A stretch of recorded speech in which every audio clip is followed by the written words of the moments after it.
ხატიას და რამაზს თავისი კომპანიებიც აქვთ, მაგალითად სილამაზის სალონების, ლიფტების მონტაჟის და თამბაქოს დისტრიბუციის სფეროში. სიჭინავა არც მოგზაურობებს იკრებს, თან ეკლექტურად, ევროპაშიც პოზირებს და რუსეთშიც, კრემლის მოედანზე. შეხედეთ ჩამოსაყვარებლად ჩემთვის პირადად რუსეთი და პუტინი სხვადასხვა რამეა. პუტინი დღეს არის პრეზიდენტი, ხვალ არის. ფაქტია, პირადი კეთილდღეობა არ აკლიათ და ამ ფონზე ქვეყნის პრობლემები აღარ ადარდებთ.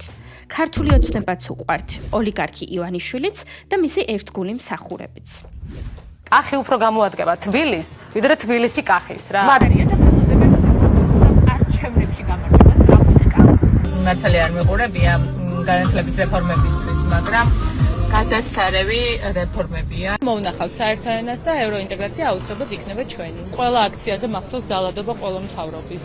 ეს უბრალოდ ხელისუფლების ხელწერა, როცა ჭირდებათ ეთყობა მაშინ ძალას.